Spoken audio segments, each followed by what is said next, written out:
Girl, the biggest regret that women have in dating is not leaving a relationship or a guy soon enough. And the reason is because most women are conditioned and programmed to be ride or dies. And let me tell you right now, girl, if you're a ride or die, you're gonna die in love, in relationships, and dating. So I want you to think of dating like this. Just like poker, the best poker players fold most of their hands as quickly as possible to get to the best hand, and this is how I want you to date. If you don't do that, you will lose all of your money, all of your heart very quickly. As a dating coach for 14 years and as your fairy godbrother, I wanted to share with you when, why, and how you should leave a guy in dating and relationships. So girl, my clients call me the love umpire because I'm either telling them that these guys are out or that they should be out. So if I say out, this means you should be out. So let's start with the win.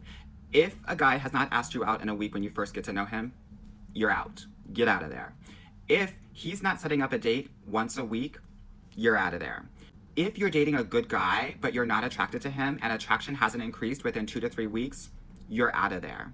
If after 2.5 to 3 months, you all are not in an exclusive relationship, you're out of there. If at 2 years, you are not engaged or married, you're out of there. Okay, so those are some time boundaries to give you an understanding of when you should leave a guy.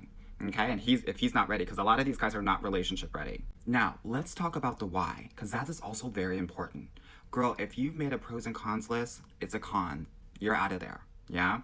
If you are not able to express your feelings and you're scared that that's going to create conflict, you got to leave. Okay?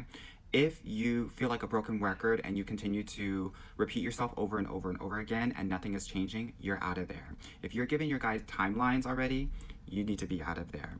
If you are making excuses for him and why you're still in the relationship, my family likes him, I'm bored, I don't want to get back on the dating scene, you need to go. If he's creating silent treatments or cannot resolve conflict calmly, you're out of there. If you're always asking yourself on a weekly basis or a monthly basis if I should break up with him, you need to be out of there.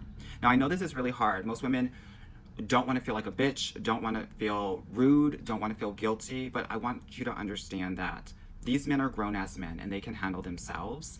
And oftentimes women think, oh my God, because I have been in that situation, I don't want to put someone else in that situation. Men will actually think about these situations differently and it will affect them differently, especially early on in the courtship.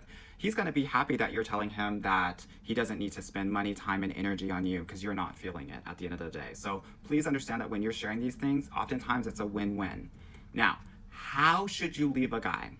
3 ways: via text, via phone call, or in person in a public place. The last thing that you want to do is have this conversation in a private setting because some guys can react very differently and oddly, and I want to make sure that you're safe at the end of the day.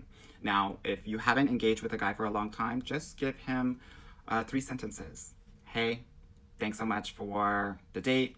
I'm not feeling a connection, and I want to wish you the best of luck. Now, if you're in a relationship with him, you might want to extend that a little bit, but these conversations should not last more than 1 to 2 minutes. You want to keep it short and brief.